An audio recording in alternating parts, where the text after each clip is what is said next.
মা, আমার পেটের ভেতর কেমন যেন জ্বালা করছে, নাড়িগুলো যেন কেউ টেনে ধরছে। আজও কি উনুন জ্বলবে না মা? আমাদের কি আজও উপোস থাকতে হবে? আর একটু ধৈর্য ধর মা, তোর বাবা বাইরে গেছে, দেখবি ঠিক কিছু না কিছু নিয়ে ফিরবে। তুই একটু চোখ বোঝো দেখি। দুদিন ধরে তো কেবল জল খেয়েই চোখ বুঝছি মা, আজ আর পারছি না। কিছু একটা খেতে দাও না মা, শুধু এক মুঠো দাও।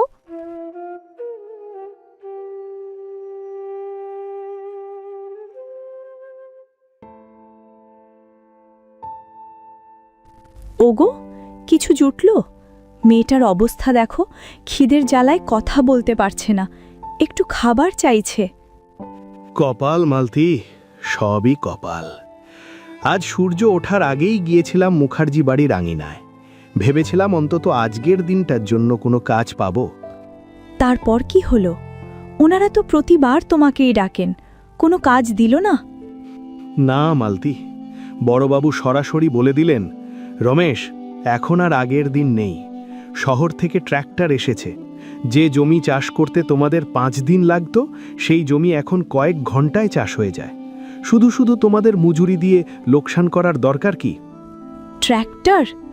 মানুষের হাতের চেয়ে কি ওই লোহার যন্ত্র বড় হলো? তুমি কি বললে না যে ঘরে খাবার নেই? বলেছি মালতী, অনেক অনুনয় করেছি। বলেছি, বাবু, মজুরি না হয় কম দেবেন, তাও একটা কাজ দিন। কিন্তু তারা সাফ জানিয়ে দিল, এখন আর দিন মজুরের কোনো প্রয়োজন নেই। শুধু তারা নয়, গ্রামের সম্পন্ন চাষিরাও এখন যন্ত্রের পেছনে ছুটছে। আমাদের মতো ঘাম ঝরানো মানুষের আর কদর নেই কারো কাছে। তবে কি আমরা না খেয়ে মরব? সারা জীবন পরের জমি চাষ করলে, রক্ত জল করা পরিশ্রম করলে, আর আজ যখন আমাদের একটু অন্নের প্রয়োজন, তখন সবাই মুখ ফিরিয়ে নিল। হায় বিধাতে, এ তোমার কি বিচার? আমরা কি তবে না খেয়ে মরব? মাটি যখন মুখ ফিরিয়ে নিয়েছে, তখন বিধাতাকে দোষ দিয়ে আর কি হবে? যে জমিতে বীজ বুনেছি, সেই মাটির বুকেই আজ যন্ত্রের চাকা ঘোরে। মানুষের পরিশ্রমের কোনো মূল্য নেই কারো কাছে। মা, আর যে ক্ষুধা সহ্য করতে পারছি না মা।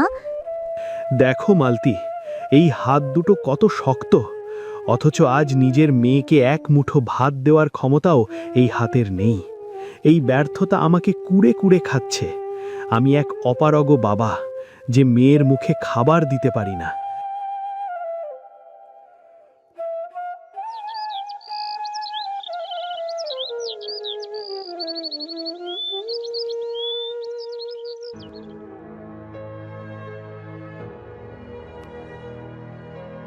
কিরে রমেশ, সাত সকালেই এমন পাথরের মূর্তির মতো বসে আছিস যে? গ্রামের হাটে তো আজকাল তোর টিকিটিও দেখা যায় না। খবর কিরে? খবর আর কি থাকবে রে ভাই, পেটেরই যেখানে খবর শেষ হতে চলেছে, সেখানে বাইরের খবর নিয়ে কি করবি? ঘরের উনুন জ্বলছে না আজ 2 দিন, কেউ আর কাজে ডাকে না রে। ট্র্যাক্টর আসার পর আমাদের মতো মানুষের কদর ফুরিয়ে গেছে। তাই বলে এভাবে ভেঙে পড়লে চলবে? শরীরটা তো একবার দেখ, যেন হাড়ের খাঁচা। এর চেয়ে মরে যাওয়াও ভালো রে দেবেন। চোখের সামনে মেয়েটা খিদের জ্বালায় ছটফট করছে, অথচ আমি তার মুখে এক দানা অন্ন তুলে দিতে পাচ্ছি না। মনে হচ্ছে বিষ খেয়ে মরে যাই। আহ, কিসব অলক্ষণে কথা মুখে আনছিস? বিপদ তো মানুষের জীবনে আসেই, কিন্তু লড়াই ছেড়ে দেওয়া কি বীরের কাজ? শোন, আমি তোকে একটা কাজের খবর দিতে এসেছি।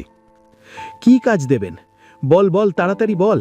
আমার এই মুহূর্তে একটা যে কোনো কাজ হলেই হলো।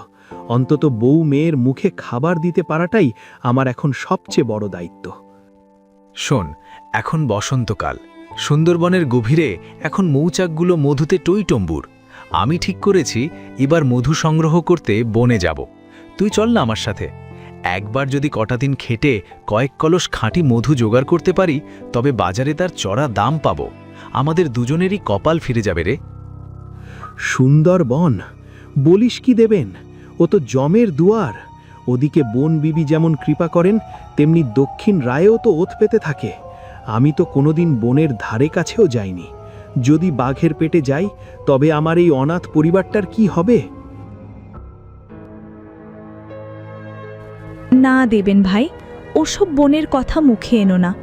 আমরা দরকার হলে না খেয়ে মরব, তবুও আমার স্বামীকে ওমন রাক্ষসে বনে পাঠাতে পারবো না। সেখানে যারা যায় তাদের অনেকেই আর ফিরে আসে না।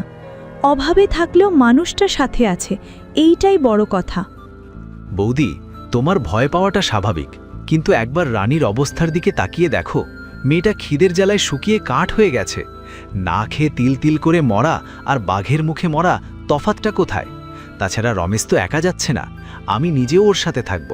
আমরা সাবধানতা অবলম্বন করব এবং সৃষ্টিকর্তার উপর ভরসা রাখব। এই কথাটা তুমি ঠিকই বলেছ দেবেন ভাই। পেটের খিদে গেছে, প্রাণের ভয় আজ তুচ্ছ হয়ে গেছে। ঘরে বসে তো না খেয়ে মরতেই হবে, তার চেয়ে যদি একটা শেষ চেষ্টা করে সুদিন ফেরে তবে তাই হোক। সে যেহেতু একা যাবে না, তুমিও সাথে যাবে। ওগো, তুমি তবে যাও, সৃষ্টিকর্তা নিশ্চয়ই আমাদের সহায় হবেন। ঠিক আছে দেবেন, আমি যাব। আজ থেকেই প্রস্তুতি নিই। পরিবারকে বাঁচাতে হলে জমের দুয়ার থেকেও যদি অন্ন ছিনিয়ে আনতে হয়, আমি তাই করব। এই তো চাই সাহসী বন্ধুর মতো কথা। মনে জোর রাখ রমেশ, বনবিবি আমাদের খালি হাতে ফেরাবেন না।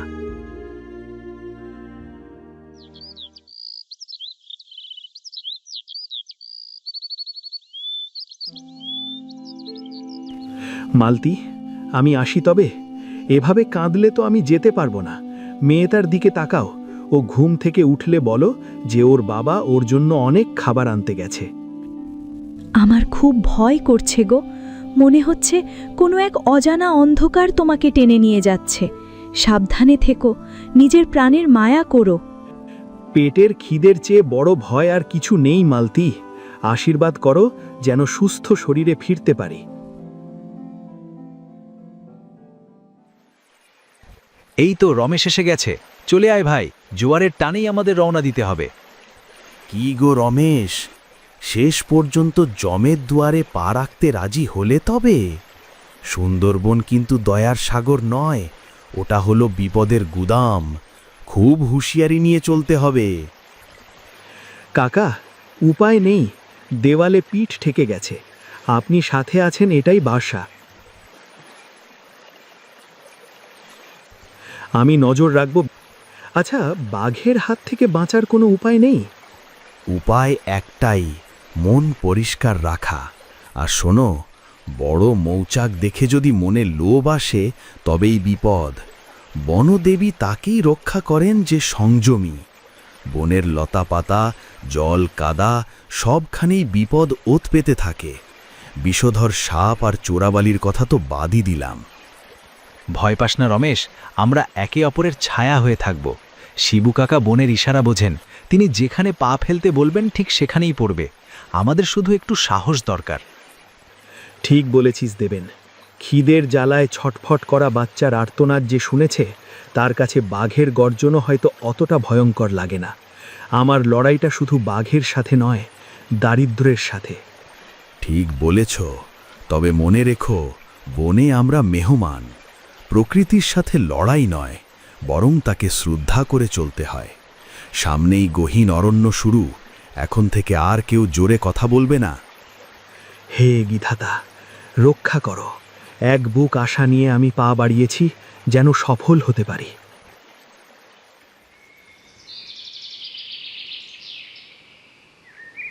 নিচু স্বরে রমেশ, অত হাঁ করে কি দেখছিস? পায়ের নিচে তাকা, মাটি এখানে বড় পিচ্ছিল।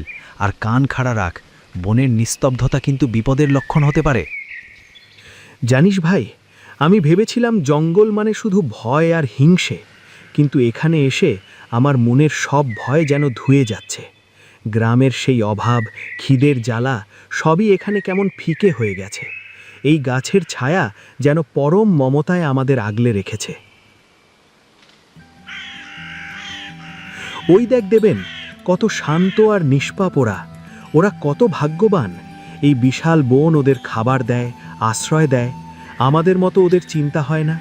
আমরা মানুষরা কত স্বার্থপর, নিজেদের অন্ন জোগাতে ওদের এই শান্ত নিস্তব্ধতা ভেঙে দিচ্ছি। কি বিড়বিড় করছিস পাগলদের মতো? চল, আমাদের অনেকটা পথ যেতে হবে। হরিণ দেখে পেট ভরবে না, আমাদের মৌচাক খুঁজতে হবে। ওরে চঞ্চল পাখি, তোরা কি আমার মতো এক মুঠো ভাতের খোঁজে প্রতিদিন এমন করে ডানা ঝাপটাস, নাকি তোরা এই বনের সত্যিকারের রাজা? তোদের কোনো অভাব নেই, কোনো বন্ধন নেই, তোদের গান যেন এই বনের সুর। রমেশ, তুই দেখছি কবি হয়ে গেলি। বনের পশু পাখির সাথে কথা বলছিস, ওরা কি তোর কথার উত্তর দেবে? হেসে ওদের উত্তর দেওয়ার প্রয়োজন নেই রে দেবেন। আমি ওদের চোখে এক অদ্ভুত শান্তি দেখতে পাচ্ছি। মৌমাছিদের গুনগুন শব্দ শোনো, ওরাও কত মন দিয়ে কাজ করছে। প্রকৃতি কাউকেই খালি হাতে ফেরায় না। বন তোর উপর মায়া ছড়িয়ে দিয়েছে রে রমেশ, কিন্তু সাবধান, এই মায়া যেন তোকে অসতর্ক না করে তোলে, তাহলে কিন্তু বড় বিপদ হবে রে। না দেবেন, আমি আর ভয় পাচ্ছি না। তবে আজ আমি এক নতুন শিক্ষা পেলাম। আমি এই বনের কাছে এসেছি সাহায্যের জন্য। আমি মধু নেব ঠিকই, কিন্তু লোভের বশবর্তী হয়ে এই অরণ্যের কোনো অনিষ্ট করব না। অকারণে একটা ডালও ভাঙব না, কোনো প্রাণীকে ভয় দেখাবো না।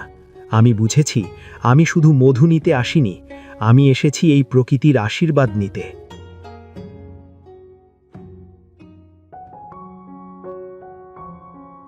রমেশ, ওই দেখ কি বিশাল চাক, একদম ঝুলে আছে মোটা ডালটা থেকে।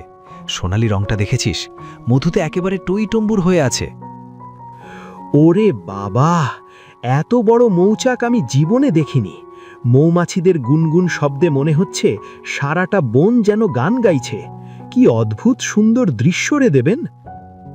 দেখার সময় এখন নয় রমেশ, ঝটপট খড় আর ভিজে লতাপাতা দিয়ে কাড়ু অর্থাৎ ধোঁয়ার কুণ্ডলি তৈরি কর। বেলা ফুরিয়ে আসছে, তার আগেই আমাদের মধু নামাতে হবে।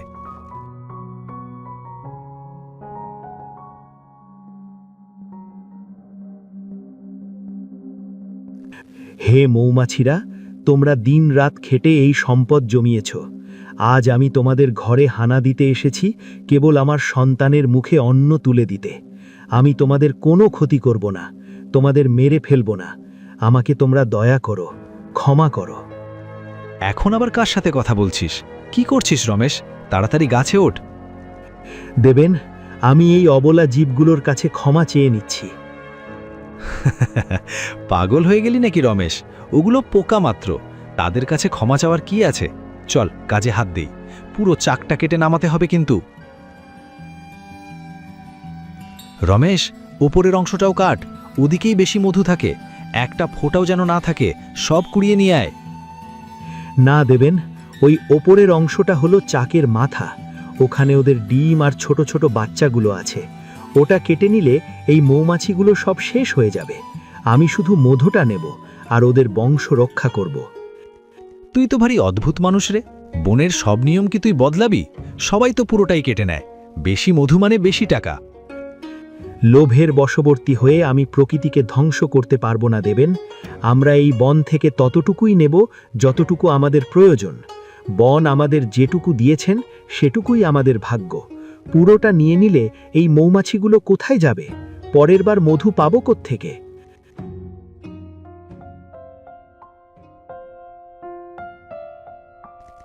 ধন্যবাদ হে বন, আজ আমার ঘরে রানীর মুখে খাবার জুটবে।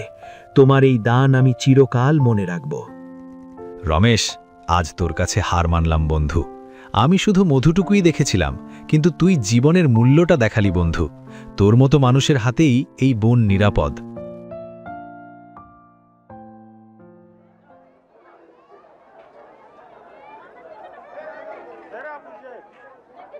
কি গো রমেশ, এ তো দেখছি সাচ্চা পদ্ম মধু। এমন স্বচ্ছ আর কড়া সুগন্ধ তো সচরাচর দেখা যায় না। তুমি কি এতে কিছু মিশিয়েছ নাকি হে? আগে না বাবু, ও কাজ রমেশ কোনোদিন করবে না। এ মধু সুন্দরবনের দান। আমি নিজে অনেক কষ্ট করে সুন্দরবনে গিয়ে এই মধু সংগ্রহ করে এনেছি। এতে একটুও ভেজাল নেই। তাই নাকি? শহরে এই মধুর প্রচুর কদর হবে। তুমি একটা কাজ করো, মধু পুরোটাই আমাকে দিয়ে দাও, আর এই নাও দাম। খাঁটি মধুর জন্য তোমাকে বেশিই দিলাম।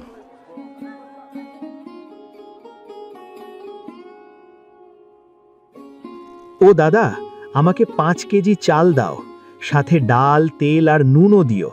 আজ আমার ঘরে অনেক দিন পর ভাতের হাঁড়ি চড়বে গু। এই নাও রমেশ, আজ যে তোমার মুখটা খুব হাসি খুশি লাগছে। কি ব্যাপার, এত বাজারে একসাথে করছো? মনের জ্বালা মিটলে তো হাসবই দাদা। বাজার তো সব হলো, এবার যাই দেখি আমার রানী মায়ের জন্য একটা জামা কিনি আর মালতির জন্য একটা শাড়িও নিয়ে নিই। কতদিন ওরা নতুন কাপড় পরে না।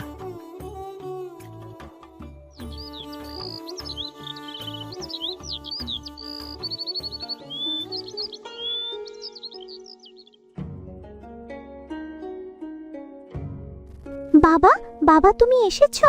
বাবা তুমি কি অনেক কিছু কিনে এনেছো? মা বলছিল তুমি নাকি অনেক খাবার আনবে।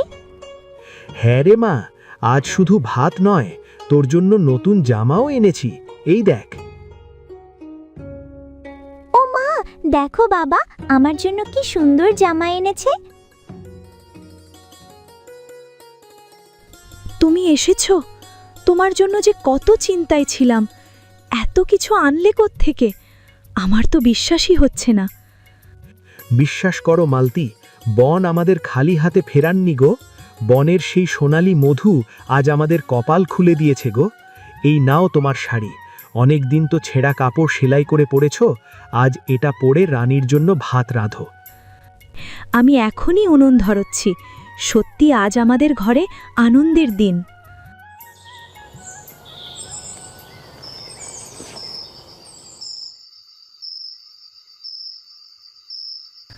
দেখলে মালতী, সততা আর পরিশ্রম থাকলে ঈশ্বর ঠিকই পথ দেখান।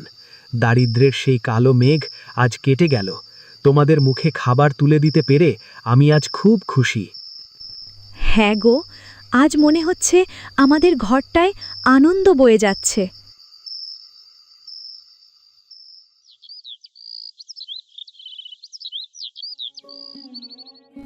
আপনারা ব্যস্ত হবেন না, একে একে আসুন। সুন্দরবনের এই সম্পদ শুধু আমার একার নয়, বন আমাদের কৃপা করেছেন, তাই এই মধুতে আপনাদের সবার অধিকার আছে। বাবা রমেশ, আমার নাতিটার বুকটাই খুব কাশি। বাজার থেকে ওষুধ কেনার পয়সা তো নেই। তোর এই মধু একটু দিবি বাবা? মাসি, এই নিন মধু। রোজ সকালে নাতিকে 1 চামচ করে খাওয়াবেন। দেখবেন বনের এই খাঁটি মধুতে ওর শরীর কেমন চাঙ্গা হয়ে ওঠে। বেঁচে থাক বাবা। যে অভাবের আগুন তুই সহ্য করেছিস, সেই আগুন যেন আর কারো ঘরে না জ্বলে, এটাই তুই চাস। তুই অনেক ভালো রে। সত্যি রমেশ, মানুষ পয়সা হলে আগের দিনের কথা ভুলে যায়। আর তুমি আজ নিজের লাভের কথা না ভেবে সবার কথা ভাবছ। আমরা তো ভেবেছিলাম মধু বিক্রি করে তুমি শুধু নিজের আখের গোছাবে। না ভাই, পেট তো এখন ভরেছে, কিন্তু একা খেয়ে কি শান্তি পাওয়া যায়? প্রকৃতির দান সবার মাঝে ফিরে যাক। আরে, এই চাষা রমেশ তো দেখি এখন গ্রামের সবার রক্ষাকর্তা হয়ে গেছে। মধু বিলিয়ে বাহবা নিচ্ছে। নিশ্চয়ই বনের কোনো মধুর বিশাল খনির সন্ধান পেয়েছে, যা আমাদের কাছে লুকিয়ে রাখছে। তুই এখন বড়লোক হবি, আর আমি বসে বসে দেখব। বনের মধু তো তোর বাপের সম্পত্তি নয়। তুই যদি সামান্য মধু এনে হিরো সাজতে পারিস, তবে আমি বনের সব মধু নিয়ে আসব। কালই আমি সুন্দরবন যাব। কিরে বটা, রমেশের তো কপাল খুলে গেল। তুই দাঁড়িয়ে কি দেখছিস? রমেশের কপাল? ওর এমন কিসের কপাল খুলেছে? কালই আমি বনের গহীনে যাব। সব মধু আমি একাই আনব।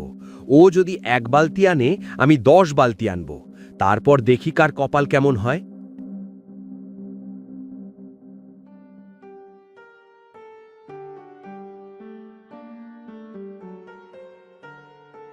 কিরে, তোরা দেখছি ওই রমেশের মায়াজালে আটকা পড়ে গেছিস। দেখলাম সৎ সকালে ওর উঠানে মধুর জন্য লাইন দিয়েছিস। কেন বটা ভাই, ও তো খারাপ কিছু করছে না। নিজের উপার্জনের মধু গ্রামের অভাবী মানুষদের দিচ্ছে। এমন ভালো মানুষ তো সচরাচর দেখা যায় না। ভালো মানুষ? আরে পাগল, ওটা তোর লোক দেখানো। তোরা কি একবারও ভেবে দেখেছিস রমেশের মতো একটা ভিখারি চাষি এত তাড়াতাড়ি সচ্ছল হলো কিভাবে? ওর ঘর এখন খাবারে ভরা, নতুন নতুন জামা কাপড়। শুধু মধু বিক্রি করে কি এত কিছু হয়? কেন হবে না? ওর মধু তো শহরের বড় বাবুরা চড়া দামে কিনে নিচ্ছে। আরে না, আসল রহস্য অন্য জায়গায়। আমি নিশ্চিত ও বনের ভেতরে কোনো গুপ্তধনের হদিশ পেয়েছে। মধু তো একটা অচিলা মাত্র। ও ও তোদের সামান্য একটু মধু দিয়ে মুখ বন্ধ করে রাখছে, আর আসল লাভের কড়ি নিজের সিন্ধুকে ভরছে। ও আসলে একটা ধূর্ত শেয়াল। গুপ্তধন? কিন্তু রমেশ তো বড্ড সরল মানুষ, ও কি ষড়যন্ত্র করতে পারে? আরে সরল মানুষই তো বেশি বিপজ্জনক হয়। শোন, আমি সব খবর নিয়েছি।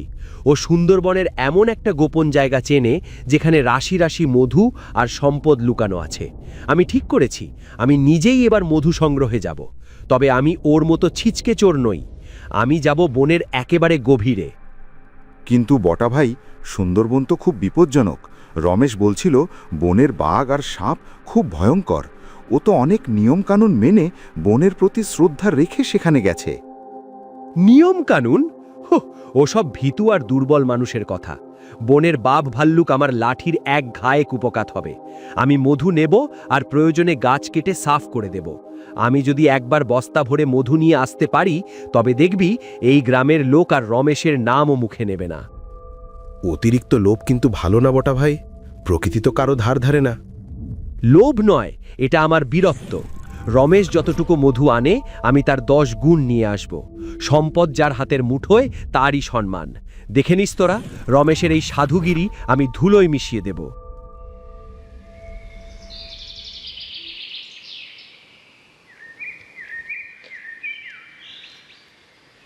বটা ভাই, একটু আস্তে কথা বলো।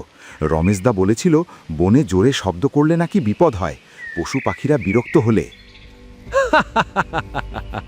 রাখ তোর রমেশের ভয়। ওটা একটা ভিতুর ডিম, তাই বিড়ালের মতো পা টিপে টিপে ঘোরে। আজ আমি এই বনের বুক চিরে সব মধু নিয়ে যাব। আমি হব আজ বনের রাজা।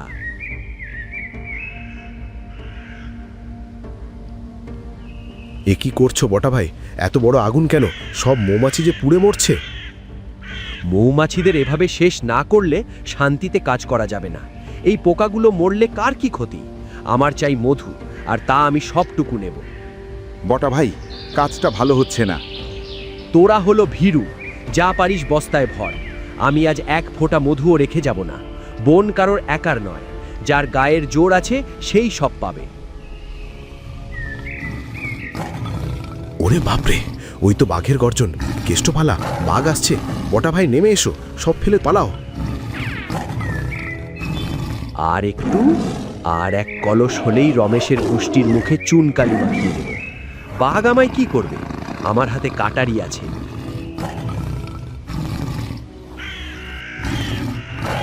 ওরে বাবারে, বাঁচাও!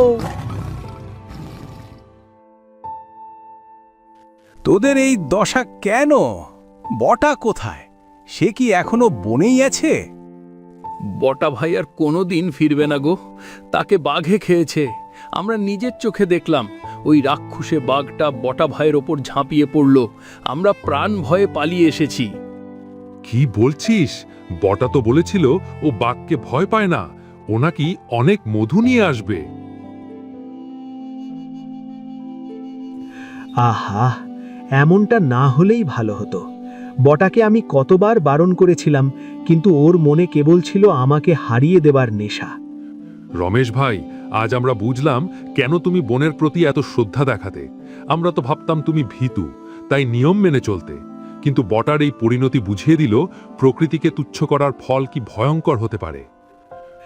শোনো সবাই, প্রকৃতি আমাদের শত্রু নয়, সে আমাদের মা। মা যেমন সন্তানদের আগলে রাখে, সুন্দরবনও আমাদের তেমনই অন্ন আর আশ্রয় দেয়। ঠিকই বলেছিস রমেশ। বটা গেছিল অহংকার আর লোভ নিয়ে। সে ভেবেছিল টাকার জোরে আর লাঠির জোরে সে প্রকৃতিকে জয় করবে, কিন্তু অরণ্য কোনোদিন জবরদখলকারীদের সহ্য করে না। সবাই মনে রাখবেন, অন্যের উন্নতি দেখে হিংসা করা বা লোভ করা মানুষকে ধ্বংসের পথে ঠেলে দেয়। সততা আর সন্তুষ্টিই হল মানুষের জীবনের শ্রেষ্ঠ সম্পদ। আমাদের যা আছে তাই নিয়ে যদি আমরা খুশি থাকতে শিখি, তাহলে বিধাতা আমাদের উপর সহায় হন। হ্যাঁ গো, তুমি ঠিকই বলেছ। পেটের খিদে বড় হতে পারে, কিন্তু সেই খিদের জন্য নিজের মনুষ্যত্ব বিসর্জন দিতে নেই। এটা শুধু অন্যায়ই নয়, বরং পাপ।